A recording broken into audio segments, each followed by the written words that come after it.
ನಮಸ್ತೆ ಎಲ್ರಿಗೂ.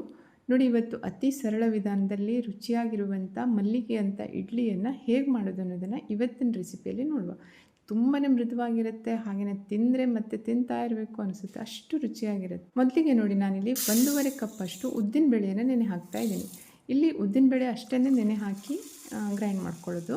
ಇದನ್ನೀಗ ಒಂದು 4-5 ಸಲ ಚೆನ್ನಾಗಿ ತೊಳಿಬೇಕು. ನೋಡಿ, ಅದರಲ್ಲಿರುವಂಥ ಧೂಳನ್ನೆಲ್ಲ ತೆಗೆದು ಬಿಡಬೇಕು. ಆನಂತರ ಅದನ್ನು ಇನ್ನೊಂದು ಪಾತ್ರೆಯಲ್ಲಿ ಹಾಕಿ ಅದಕ್ಕೆ 3 ಪಟ್ಟಷ್ಟು ನೀರನ್ನು ಹಾಕಿ ನೆನೆ ಹಾಕಿಡಬೇಕು. 5ರಿಂದ 6 ತಾಸಾದರೂ ಉದ್ದಿನಬೇಳೆ ಚೆನ್ನಾಗಿ ನೆನೆಬೇಕಾಗುತ್ತೆ.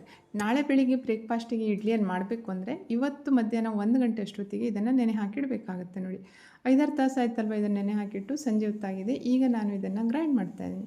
ಗ್ರೈಂಡ್ ಮಾಡುವಾಗ ಬೇರೆ ನೀರು ಹಾಕೋ ಬದಲು ಈ ನೆನೆ ಹಾಕಿರುವಂಥ ನೀರು ಉಂಟಲ್ಲ, ಅದೇ ನೀರಿನಿಂದ ಇದನ್ನು ಗ್ರೈಂಡ್ ಮಾಡಬೇಕು. ಆದಷ್ಟು ಸ್ಮೂತಾಗಿ ಇದನ್ನು ಗ್ರೈಂಡ್ ಮಾಡ್ಕೋಬೇಕಾಗುತ್ತೆ. ಸ್ವಲ್ಪನೂ ತರಿ ಇಟ್ಕೊಳ್ದು. ಗ್ರೈಂಡ್ ಮಾಡ್ಕೊಂಡಿರೋ ಈ ಹಿಟ್ಟನ್ನು ಇನ್ನೊಂದು ಪಾತ್ರೆಯಲ್ಲಿ ಹಾಕೋತಾ ಇದ್ದೀನಿ. ಹಾಗೆಯೇ ಮಿಕ್ಸರ್ ಜಾರಲ್ಲಿರುವಂಥ ಹಿಟ್ಟಿಗೆ ಸ್ವಲ್ಪ ನೀರನ್ನು ಹಾಕಿ ಅದನ್ನು ತೊಳೆದು ಹಾಕ್ತಾ ಇದ್ದೀನಿ.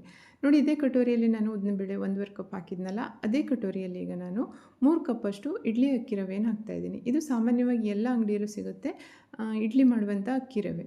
ನೋಡಿ, ಈ ಅಕ್ಕಿ ರವೆಯನ್ನು ನೆನೆಸೋದು ಬೇಡ, ಹಾಗೆಯೇ ತೊಳೆಯೋದು ಏನು ಬೇಡ, ಹಾಗೆಯೇ ಉದ್ದಿನ ಹಿಟ್ಟಿಗೆ ಹಾಕಿ ಮಿಕ್ಸ್ ಮಾಡ್ಬೋದು. ಇಡ್ಲಿ ಮಾತ್ರ ತುಂಬಾ ಸಾಫ್ಟಾಗಿ ಬರುತ್ತೆ, ಹಾಗೆಯೇ ರುಚಿಯಾಗಿರುತ್ತೆ. ಇದೇ ಇಡ್ಲಿ ರವೆಯನ್ನು ನೀವು ಟ್ರೈ ಮಾಡಿ ನೋಡಿ. ಬಟ್ ಯಾವುದು ಅಂತ ನಾನು ಹೇಳಿಲ್ಲ, ನೀವು ಕೇಳಿದರೆ ನಾನು ಕಮೆಂಟಲ್ಲಿ ಅದನ್ನು ತಿಳಿಸ್ತೇನೆ. ಬಟ್ ಇಡ್ಲಿ ಮಾತ್ರ ಸೂಪರಾಗಿ ಬರುತ್ತೆ, ಇದಂತೂ ಗ್ಯಾರಂಟಿ ಹೇಳ್ತೇನೆ. ಈಗ ಇದಕ್ಕೆ ಎಷ್ಟು ನೀರು ಬೇಕಾಗುತ್ತೆ ನೋಡಿಕೊಂಡು ಸರಿಯಾಗಿ ನೀರನ್ನು ಹಾಕಿ ಮಿಕ್ಸ್ ಮಾಡಬೇಕಾಗುತ್ತೆ. ಸ್ವಲ್ಪ ತೆಳ್ಳಗೆ ಮಿಕ್ಸ್ ಮಾಡಿಟ್ರೆ ಒಳ್ಳೆಯದು, ಯಾಕೆಂದರೆ ಅಕ್ಕಿ ರವೆ ಉಂಟಲ್ಲ ಅದು ಹಿಗ್ಗುತ್ತೆ, ಹಾಗೆಯೇ ಹಿಟ್ಟು ಸ್ವಲ್ಪ ದಪ್ಪ ಆಗುತ್ತೆ. ನೋಡಿ, ಇದನ್ನು ಸರಿಯಾಗಿ ಮಿಕ್ಸ್ ಮಾಡಿದ್ದಾಯಿತು. ಈಗ ಅದಕ್ಕೆ ರುಚಿಗೆ ತಕ್ಕಷ್ಟು ಉಪ್ಪನ್ನು ಹಾಕ್ತಾಯಿದ್ದೀನಿ. 1 ಟೇಬಲ್ ಸ್ಪೂನಷ್ಟು ಉಪ್ಪನ್ನು ಹಾಕಿ ಇನ್ನೊಮ್ಮೆ ಇದನ್ನು ಸರಿಯಾಗಿ ಮಿಕ್ಸ್ ಮಾಡಬೇಕು. ನೋಡಿ, ಈ ಇಡ್ಲಿ ಬ್ಯಾಟರನ್ನು ಈ ಹದಕ್ಕೆ ಮಿಕ್ಸ್ ಮಾಡಿ ಮತ್ತು ಇದನ್ನು ಸರಿಯಾಗಿ ಮುಚ್ಚಿ ರಾತ್ರಿ ಇಡೀ ಹಾಗೆ ಬಿಟ್ಬಿಟ್ರೆ ಬೆಳಿಗ್ಗೆ ಆಗೋ ತನಕ ಒಳ್ಳೆ ಫರ್ಮೆಂಟೇಷನ್ ಆಗಿರುತ್ತೆ. ಆನಂತರ ಇಡ್ಲಿಯನ್ನು ಮಾಡ್ಕೋಬೋದು. ನೋಡಿ, ಬೆಳಿಗ್ಗೆ 7 ಗಂಟೆ ಆಗಿದೆ. ನಾನೀಗ ಇದನ್ನು ಓಪನ್ ಮಾಡಿ ನೋಡ್ತಾ ಇದ್ದೀನಿ. ಚೆನ್ನಾಗಿ ಹುದುಗ್ ಬಂದಿದೆ. ಇದಕ್ಕೆ ಸೋಡಾ ಅಥವಾ ಏನೂ ಹಾಕೋ ಅವಶ್ಯಕತೆ ಇಲ್ಲ, ಹಾಗೆಯೇ ಸಾಫ್ಟ್ ಆಗಿರುವಂಥ ಇಡ್ಲಿ ರೆಡಿ ಆಗುತ್ತೆ.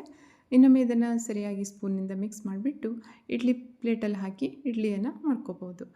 ಪ್ಲೇಟಿಗೆ ಸ್ವಲ್ಪ ಎಣ್ಣೆನ ಸೋರ್ಕೊಬಿಟ್ರೆ ತೆಗಿಲಿಕ್ಕೆ ಈಸಿ ಆಗುತ್ತೆ. ಹಾಗೆಯೇ ಇಡ್ಲಿ ಹಿಟ್ಟನ್ನು ತುಂಬ ಹಾಕಬಾರ್ದು, 3/4 ವಾಸಿ ಅಷ್ಟೇ ಹಾಕಬೇಕು, ಯಾಕೆಂದರೆ ಅದು ಉಬ್ಬಿ ಬರುತ್ತೆ.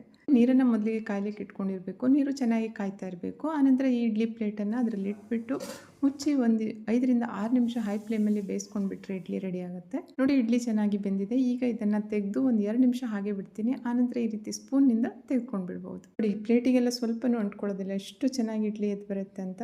ಅಕ್ಕಿ ನೆನೆಸಿ ಮಾಡೋದಕ್ಕಿಂತ ಇಡ್ಲಿ ರವೆಯಲ್ಲಿ ಇಡ್ಲಿಯನ್ನು ಮಾಡಿದರೆ ತಿನ್ನಲಿಕ್ಕೂ ರುಚಿಯಾಗಿರುತ್ತೆ, ಮಾಡೋದು ತುಂಬಾ ಸುಲಭ, ಹಾಗೆಯೇ ಇಡ್ಲಿ ಅಷ್ಟೇ ಸಾಫ್ಟಾಗಿರುತ್ತೆ. ಮಲ್ಲಿಗೆ ಅಂತ ಇಡ್ಲಿ ಅಂತಾರಲ್ಲ, ಆ ರೀತಿ ಇದನ್ನು ಮಾಡ್ಕೋಬಹುದು. ಈಗ ನಾನು ಇದನ್ನು ಸಾಂಬಾರು ಜೊತೆ ಸರ್ವ್ ಮಾಡ್ತಾಯಿದ್ದೀನಿ. ಈಸಿಯಾಗಿ ಮಾಡ್ಕೊಳ್ಳುವಂಥ ಈ ಇಡ್ಲಿ ರೆಸಿಪಿ ನಿಮಗೆ ಇಷ್ಟ ಆದರೆ ಚಾನಲ್ಗೆ ಸಬ್ಸ್ಕ್ರೈಬ್ ಆಗಿ, ವಿಡಿಯೋನ ಲೈಕ್ ಮತ್ತು ಶೇರ್ ಮಾಡಿ. ಇನ್ನೊಂದು ರುಚಿಯಾಗಿರುವಂಥ ರೆಸಿಪಿಯೊಂದಿಗೆ ಪುನಃ ಭೇಟಿಯಾಗೋಣ. Thank you.